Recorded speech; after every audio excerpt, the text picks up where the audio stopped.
Hello, welcome to The Honest Wargamer. I'm your host, Rob. Today we're going to be looking at the Lumineth Realm Lords update for the Scourge of Ghyran, which is our new season of AOS match play running from summer this year till summer next year.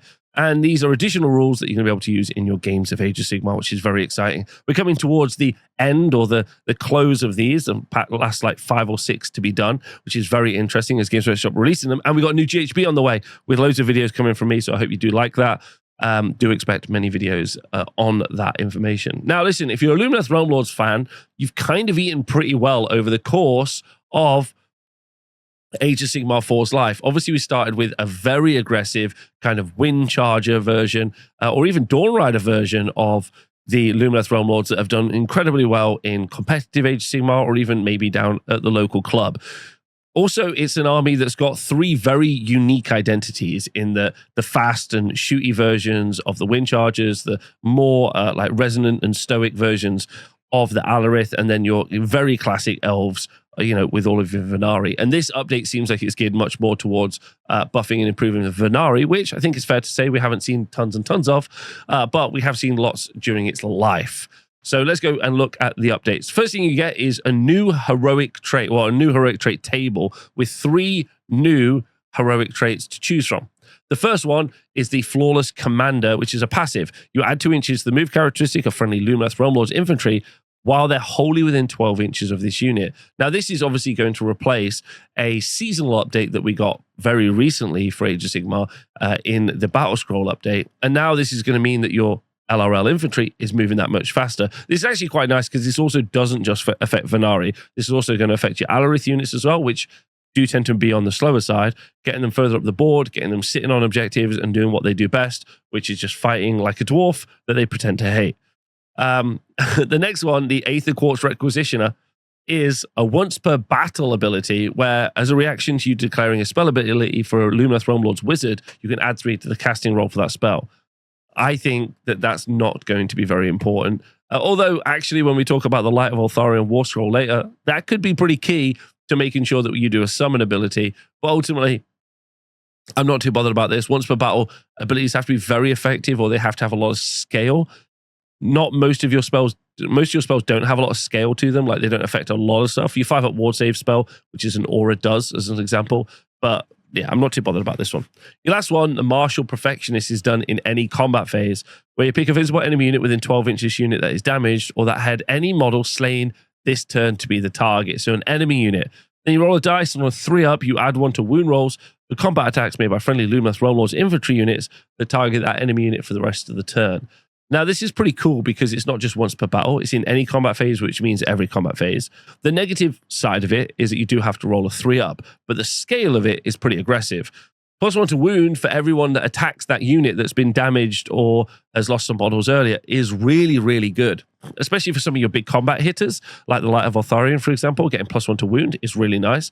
But even if you just take a bunch of your spearmen and you just all get +1 to wound now, you're going to be pretty happy about that. So that's a nice scalable ability that's really, really effective. So these are all interesting. I think the +3 to cast I'm not too bothered about. But if you do have a different opinion, please do let me know in the comments below. It's always interesting to read what everyone who plays these factions all the time thinks about these updates, which is cool.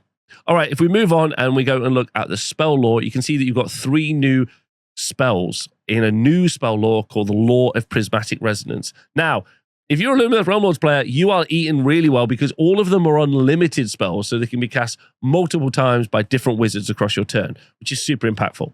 The first one, the Beam of Heesh, and they're all cast on a 6 as well. The first one, the Beam of Heesh, is cast in your hero phase. You pick a friendly Lumineth Realm Lords wizard to cast a spell and pick a visible enemy unit within 18 inches of them that has not been the target of this spell. Then you inflict D3 plus X mortal damage.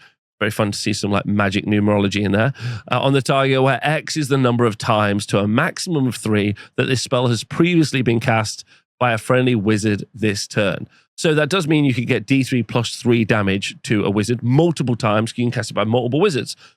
For instance, the Calathar is only a 100-point wizard. You could take 10 of them and you could just keep casting this spell, and you could do 10 versions of this spell, cast on a 6, and you could potentially be doing like 6 mortal damage each time. However, the problem with this spell is you must pick a target that has not already been targeted by this spell, which means it's got to be to 10 different units.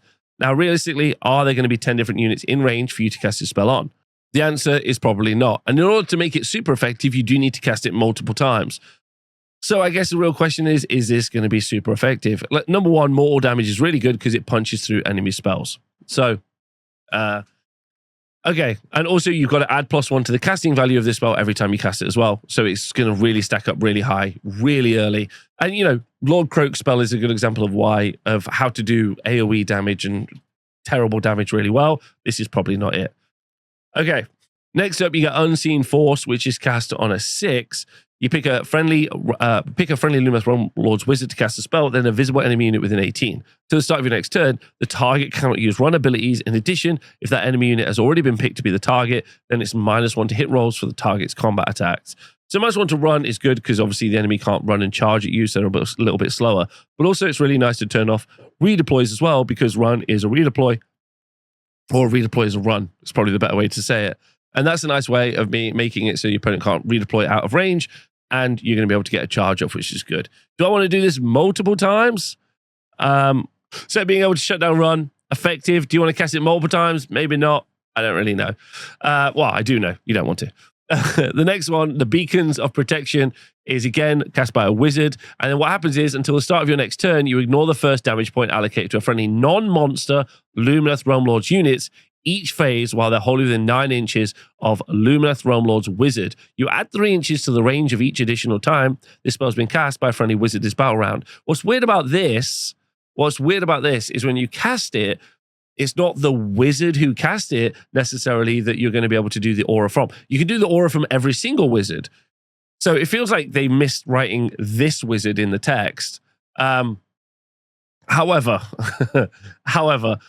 either way, ignoring the first damage each phase is something I've talked about many times in these Scourge of Ghyran updates, where it isn't a very sexy thing like a 5-up ward save, but it can stack with things like 5-up ward saves to make it so that you can do even more protection on a unit. And this is pretty good because a little bit of chip damage here and there, because normally you've got a fairly elite army. You don't have tons and tons of health pool in your whole army roster, and constantly making that every unit within range of your wizard gets that, including your wizard, is really nice. So actually stacking with wards and doing that is nice. Now, obviously, one thing that you don't get, if you compare this to the OG spell lore, is you don't get access to the 5-up ward spell, which I think some people really, really love.